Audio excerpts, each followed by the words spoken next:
आदाब भाइयों, तमाम मेरे भारत के और तेलंगाना के और मेरे शहर करीमनगर के साथियों।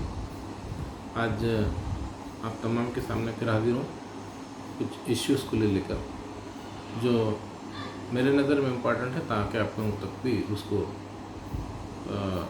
आपके नज़र करूँ।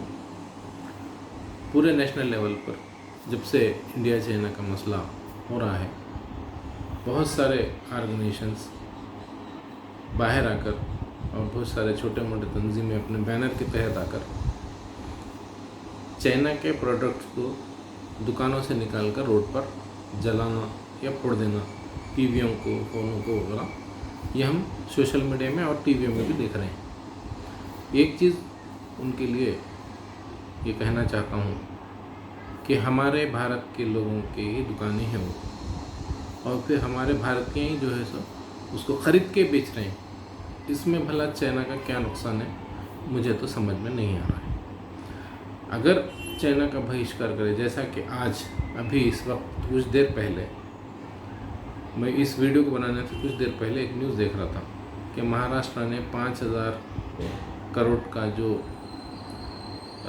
चाइनीज़ कंपनी को कॉन्ट्रैक्ट दिया था, उसने कैंसिल कर दिया।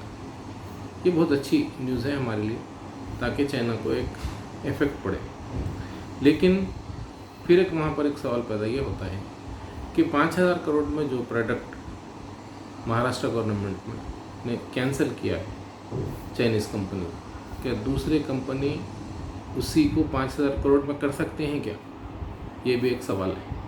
अगर नहीं कर सकते हैं, ज़्यादा कुछ खर्च हो रहा है, तो ये भी भारत का नुकसान है। तो मैं इसके लिए कुछ छोटे छोटे चीज़ें मैं आप लोगों को बताना चाहता हूँ। क्या वजह है कि चाइना बहुत सारे अपने इंडस्ट्रीज़ में तरक्की किया है। उसने उसका सबसे पहले अपने को ये समझना चाहिए कि उसका जो फॉरेन रिज़र्व है वो 3,800 करोड़ डॉलर का फॉरेन रिज़र्व है उसका, और इंडिया का जो फॉरेन रिज़र्व है वो 500 बिलियन डॉलर का है। तो 3,800 बिलियन डॉलर और 500 बिलियन डॉलर में आप फ़र्क कर सकते हैं। तो किस तरीके से चाइना के मुल्क ने बहुत तेज़ी के साथ तरक्की की। ठीक है, उसको हम बराबर बायकॉट करते हुए बराबर जो है सो गवर्नमेंट के लेवल पे उसको कर सकते हैं, लेकिन इंडिया की पब्लिक को भी जो चीज़ें उसने सस्ते और अच्छे जो स्टैंडर्ड माल दिया है वो हमारी कंपनीज दे सकते हैं क्या? हाँ, अगर दे सकते हैं तो बराबर बायकॉट किया जाना चाहिए।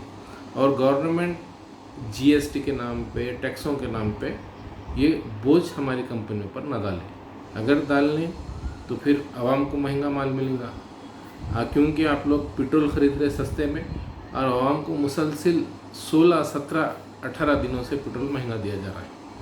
तो कंटिन्यू जिस तरीके से पेट्रोल का रेट इन 20-22 दिनों में 8 से 9 रुपये बढ़ा है, उसी तरीके से अगर आप इंडियन गवर्नमेंट आवाम पे बोझ डालते जाएंगे तो इसका चाइना हो या फिर किसी भी मुल्क की बहिष्कार हो, उससे फ़ायदा नहीं होगा, हमारे हिंदुस्तान के पब्लिक को नुकसान होगा।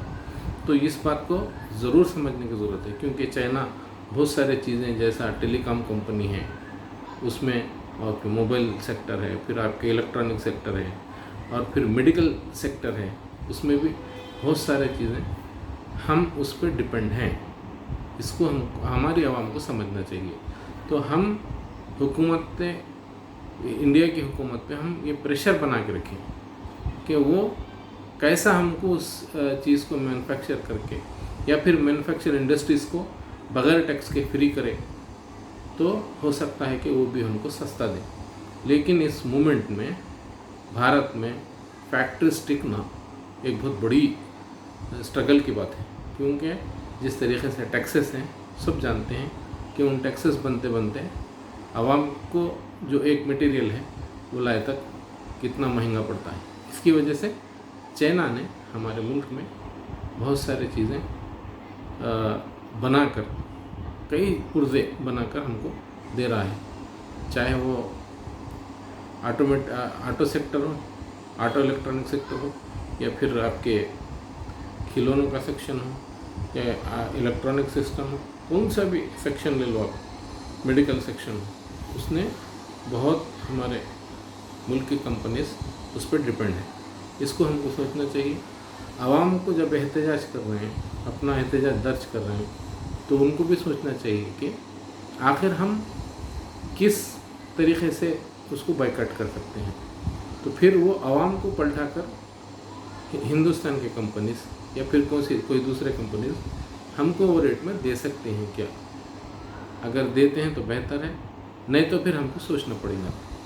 ये चंद बातें थी आपको बोलने की। फिर इंशाल्लाह शाम में या 8-9 बजे के टाइम पे फिर मुलाकात होगी। जब तक के लिए अल्लाह हाफ़िज़। जय हिंद, जय तेलंगाना।